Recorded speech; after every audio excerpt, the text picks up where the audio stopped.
જગ્યાએ આપણે જીતી જઈએ. કેમ કે બીજી વાર જ્યારે આવી નકર તો આપણે જોઈએ છે ને રોડ ઉપર રખડતા જે આ બધા 84 લાખના આ બધા મનુષ્ય અવતારના જે કર્મ છે ને એ જ બધા ભોગવે છે. પણ આ અવતારમાં જો કર્મ સારું થતું જાય તો આપણે સારું ભોગવીશું. એટલે સારું એટલે આપણે પાછા નવા અત્યારે આપણે પૂર્વનું ખાઈએ છીએ અને હવે જે કહીએ છીએ હવે જે કરશું એ પાછું નવા અવતારમાં ભોગવવા કરવું છે. આ બધું નકર આપણે આ ક્યાં રાજ ઉજાગરા કાંઈ કરવાનું છે, તમે અહીંયા દોડી દોડી જવું. પણ આ ભાવમાં કાયમ મનને રાખવા હાટું થાય. એટલે સંતોએ આ ભાર મૂકીને કીધું છે કે ભાઈ એમાં જો સદગુરુનું શરણ લીધું હોય ને પછી તો પૂરેપૂરો વજન મૂક્યો. શું કામ કે ભાઈ તમે આ પાથરણામાં આવ્યા છો ને તો હવે તમે બહુ ધ્યાન રાખજો. એમ કે નીતિ નિયમ રાખવા, આપણા સ્વભાવ સુધારવા, પહેલાની જે રેણી કેણી હોય એ નહીં રાખવાની, એમાં સુધારા કરવાના. નકર તો આપણે બીજાને હારી હારી વાત કરવી પણ આપણા મીમાયેલું કાંઈ હોય નહીં તોય કાંઈ કામનું નથી. એટલે કીધું ને કે કેણી મિશ્રી ખાંડ ને રેણી તાતા લો, રેણી રાખે એવા નરતો કોક. એટલે આપણે જે કઈ જે આપણે સાંભળતા હોય એનું ક્યારેક આપણને યાદી આવે તો કોકના શબ્દો યાદ કરીને અને આપણે એ પ્રમાણે જીવન જીવવાનું કાયમને માટે જેટલું બને એટલું એ ભાવમાં રહેવું અને રાખવું. એટલે આ મનુષ્ય અવતારમાં ખરેખર આપણને અવતાર મળ્યો ને આપણું બધું કર્મ પૂરું થયું પછી અવતાર મળ્યો ને આ અવતાર મળ્યા પછી ભગવાને આપણને એની ભક્તિ કરવાનું કીધું છે. પણ સંસારમાં હોય તો કઈ એવું નથી ભાઈ, સંસારમાં હોય એટલે ભક્તિ ન થાય. એ તો ખાલી બધા છે ને ઓડે હાથ નાખીને વાત કરે ભાઈ આપણે કહીએ કરવું ના અમારે આ કામ છે તે કામ છે, બધા કામ જ હોય. અમારે 24 કલાકનું કામ હોય, શું કરવાનું? પણ આ ભક્તિ એવી છે મનને એને આપી દેવાની વાત છે કે આપણું જે મન છે ને એમાં આપણે યાદી રાખવાની. તમે ગમે એ કામ કરો તો આ નડતું જ નથી કઈ. આમાં ક્યાં હઠયોગ કરવો, 3 કલાક સમાધિ બેસી જાય પછી કોઈને સામું જોવું નહીં કે મને ભાઈ બોલાવતા નહીં, એ આ કઈ વાત નથી. હારા મારી ભક્તિ આ છે. શું કામ કરતા કરતા આ ભક્તિ મળે છે આપણને. એટલા માટે પછી કીધું આ પણ ફેર નહીં આવે, આ પણ ફેર નહીં આવે, જુગ જાય અનંત. કે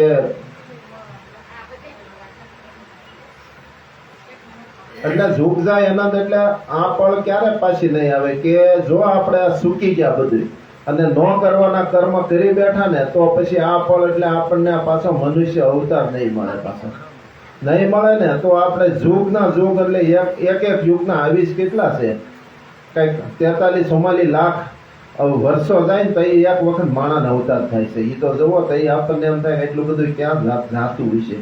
આ બધા ખોટી વાતો કરતા છે પણ ખોટી નથી. અમુક અવતાર એવા છે કે હજારો વર્ષ સુધી પીડ્યા રહેશે એમને સહી સલામત. કે આ પથ્થરના છે, પહાડના છે, અમુક ઝાડના છે. નથી કેતા પહાડ ભાઈ આ કાશ્મીરના ઓલામાં જઈને પહાડ થી બેઠો હોય તો યુગ વયો જાય તો ન પૂરું થાય. એટલે આની ઉપર ભાર મૂક્યો છે. ભાર મૂક્યો એ ખોટો નથી, બહુ ખાસી વાત કરી છે સંતોએ કે જુગ જાય અનંત ફેરા ફરીને એટલે આ પળ પાછી નહીં આવે. એટલે આપણે આ પળ મળી છે ને એટલે એમાં ચૂકવું નથી. ગમે એ થાય કે આપણે જો શરણ લીધું તો એને ભજી લેવું અને નકર હવને રખડી લેવું. બેમાં એક જ રસ્તો છે. પછી કીધું કે જઠરા અગ્નિમાં ઝુકતે રાખ્યો, 9 માસ નિરાધાર, અલબેલાની સ્તુતિ કીધી અને બહાર ધર્યો અવતાર, માયામાં મોહી માટે રામ નામ સંભાળ. એટલે આપણે જે જ્યારે માના ગર્ભપાતમાં હોય ત્યારે જીવને અનંત દુઃખ થાય છે. એ દુઃખની કોઈ એની સીમા નથી, એટલું દુઃખ થાય છે. આ બહારનું તો ગમે એ થયું હોય એ દુઃખ કઈ ગણાય જ નહીં. અને એક જ ધારું રટાણ હાલતું હોય, ઊંધે મસ્તક હોય ત્યારે કે ભાઈ એક વાર મને તું આમાંથી બહાર કાઢ, હું તારું નામ ભૂલીશ નહીં એમ કે છે. એટલે કીધું કે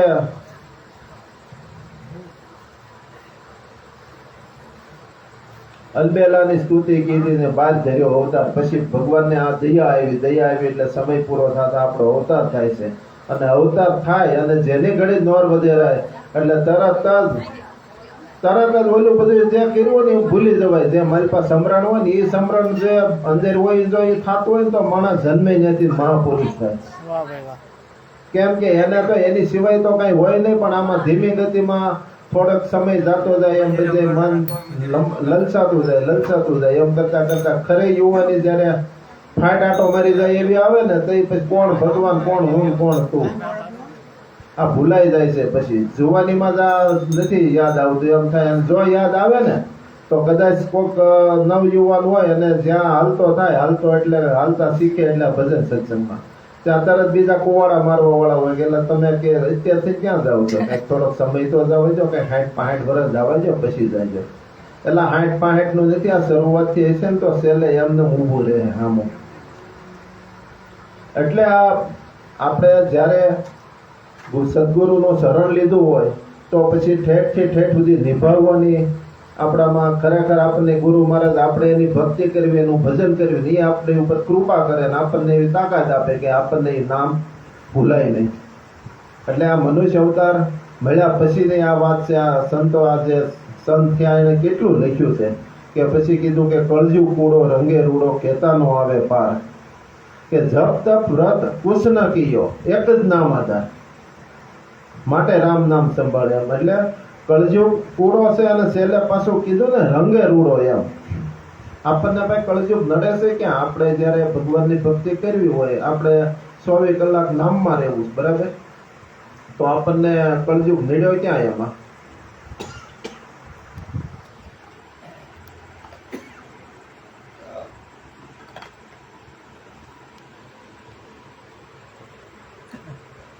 કે જપ તપ વ્રત કાંઈ પણ આપણેથી ન થાય. ક્યારેક આપણે એમ કહેતા કે ભાઈ અમે ભૂખ્યા ન રહી એટલે અમારથી વારે રહેવાતા નથી. પણ ગુરુ મહારાજે નામ આપ્યું ને ત્યારે જ કહી દીધું ભાઈ તારે કાંઈ વાર વતોલા રહેવાની જરૂર નથી, તારા આરોગ્ય હાટું રહેવું હોય તો રહે, તો કંઈ ના નથી. પણ એ વાર વતોલા રહેવાથી મોક્ષય નથી થતો અને કાંઈ ભક્તિ પ્રાપ્ત નથી થતી. એટલે આપણે એવું નથી કાંઈ કે તિથિ તહેવાર રહેવા પડે, આપણને અનુકૂળતા હોય રહેવાના, નકર કાંઈ નહીં, આમ સાલું થોડુંક ઓછું ખાજા કરવાનું એટલે વાર રહી એવું થઈ જાય. એટલે આ કળજુગ ઘણા કહે છે ને કળજુગ બહુ છે ભાઈ, આમાં કાંઈ થાય નહીં, પણ કાંઈ નહીં. આપણે તો એમ કહીએ છીએ કળજુગ આવ્યો થારું થયો, આપણને સાધન મળ્યા આવવા જવાના. આ ગાદી તકિયાની ભક્તિ આપણને આપી અને પેલા એટલું જ કરવા હાટું લોકો જંગલમાં વયા જતા હતા, વર્ષો સુધી માથે રાફડા થઈ જતા હતા, તો આ નામ નહોતું મળતું. એટલે આ નામનો મહિમા ઓછો નથી. અને કાંઈ વાર વતોલા ન રહીએ, સદગુરુનું શરણ લીધા પછી આપણે એનું સ્મરણ કર્યા કરવી. એટલે પછી કીધું કે જપ તપ વ્રત કુછ ન કિયો, એક જ નામ આધાર. કોઈ વસ્તુ ન થાય તો કાંઈ નહીં, ખાલી નામના આધારે પડ્યા રહી અને એના ભાવમાં પડ્યા રહેવું ને આપણે તો છેલ્લે ઈ આપણને તારશે. અને એના બધા પુરાવા છે હો ગીતાજીમાં બધાયમાં. અર્જુને કૃષ્ણને જ્યારે પૂછ્યું કે ભાઈ આ શરીર જ્યારે પૂરું થઈ જાય, અમુક સમય જતા આપણે યુવાન હોય તો કાંઈ ન વાંધો હોય, પછી કલ્પના ન કરી હોય એવા બધા દરદ આવે, તો કે આ બધી નાયડું તૂટશે અને ઉલટું સુલટું હાલવા મળશે, ત્યારે તમારું નામ જ નહીં લેવાય તો કરવું હું? જીભ ના પાડી દે કે હવે આ શબ્દ બોલવાની તાકાત એનામાં વહી ગઈ, વળી ન શકે, તો એ શું કરવું? એટલે કીધું ને કૃષ્ણ ભગવાને શું કીધું કે અર્જુન જે આખી જિંદગી આખો અવતાર મારામાં જો જે કાઢે, મારા ભાવમાં, એટલે એના સ્મરણમાં, ગુરુ મહારાજના સ્મરણમાં, તો એની એ કદાચ કોમામાં આવી જાય ને તો કે એનું રટણ હું કરી છે, ત્યારે આ જીવ તરે છે. આ નામનો મહિમા કઈ ઓછો નથી. એટલે સંતોને આ ગુરુ શરણ, એટલે આ તો ભલે જગતને દેખાતું નથી, બાકી આની હારે કાંઈ આવતું નથી, કોઈ વખાણ કરવાની કાંઈ વાત નથી, પણ જેને ગુરુ મળ્યા ને ખાલી નામમાં તરબોળ રહેવાનું, એટલે એની શું મજા છે ને એને પોતાને ખબર પડી જાય, કોઈ પૂછવું નહીં પડે.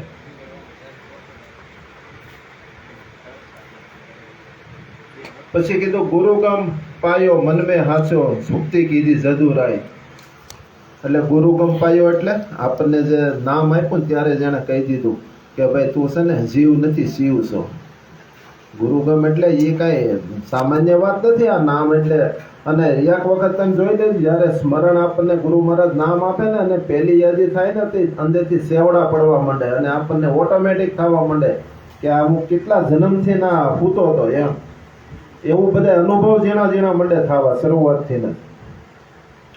કે ઝુકતી કીધી જદુરાય, એટલે ઝુકતી કીધી એટલે કે જે નામ આપ્યું ને એ ભગવાને આપણે હામું જોયું અને આપણને શરણ મળી ગયું. નકર શરણ ન મળ્યું હોય તો આપણે એમને આપણો અવતાર વયો જાય ક્યાંય કપાટા મારવામાં વાતોમાં ક્યાંય ને ક્યાંય આપણે નાટક બાટક જોવામાં ને એમાં. આમાં આપણે બધુંય કરવાનું, નાટક જોવાનું પણ કયું ગુરુ મહારાજના નામનું. આપણે અંદર જ બધું રેમા કરવાનું છે. બહારની દ્રષ્ટિ બંધ જ હાવ. કોઈ ખામાં મળે ગુરુ સ્વરૂપની યાદી, બીજી કઈ વાત જ નહીં. હું કામ કર્મ લાગે ભાઈ? બધા એમ કે હું કર્મ કરું, કર્મ હું તો એમ કહું છું ગુરુનું સ્મરણ ચાલુ હોય ને બીજો કોઈ વિષય ન હોય, કર્મ લાગતું જ નથી. એ સેટું રહે કે આ નથી જવું એમ. ગંગદાસ કો જ્ઞાન બતાવ્યું રામદાસ મહારાજ દયા કરીને. એટલે એને જયારે નામ આપ્યું એટલે એને જો એના ગુરુની એને એમ કીધું ને કે ભાઈ એને દયા કરી, હો દયા કરીને નામ આપ્યું. એટલે દયા કરીને નામ આપ્યું તઈ જ આપણને આ બધી ખબર પડે, અને તઈ જ આપણને જે વાત આપણે કરવી હોય એ થાય નહીં, પણ એનું રટણ કરતા કરતા અંદરથી ઓટોમેટિક કંઈક ભજન સત્સંગ કંઈક થોડુંક સાંભળતા હોય, કંઈક થોડુંક આપણે અંદર ભજન બોલતા હોય કે આપણે એનું કરતા હોય તો આપણને એની યાદી થયા કરે. ક્યારેક આપણે નથી અભ્યાસ કરતા હોય કે આપણે કોઈ ભાલ્યું ન એવું દેખાય, એટલે આ શું દેખાય? તો એ આપણે ગમે એટલા હાથ હોશિયાર હોય તો ગુરુ જ પૂછવું પડે કે આવું બધું દેખાય હાસું છે શું છે એમ. ત્યારે આપણને પૂછે ત્યારે શું કરતા હતા, તો હોય એ કેવું પડે કે અમે આ રીતે કઈ બેઠા હતા ને અંદરથી દેખાય તો એ હાસું કે તો તમે ભાગ્યશાળી છો એમ. એટલે છે ને એનાથી ગમે એટલું દેખાય છે એનાથી કઈ દીવાનું કાંઈ નથી, પણ એ આપણે ક્યારેક આટામાં રહ્યા છે ત્યાં. એટલે આપણને જેટલી વાત આવડી એટલી કરી છે ને હવે આપણને ભગત લાભ દે. ખરેખર તો આપણે હમણાં આડદી બોલવા નથી, પણ હવે આપણને કે એટલે થોડોક બધાનો ભાવ હોય જે વાત આવડી કરી. બોલો સદગુરુદેવની જય.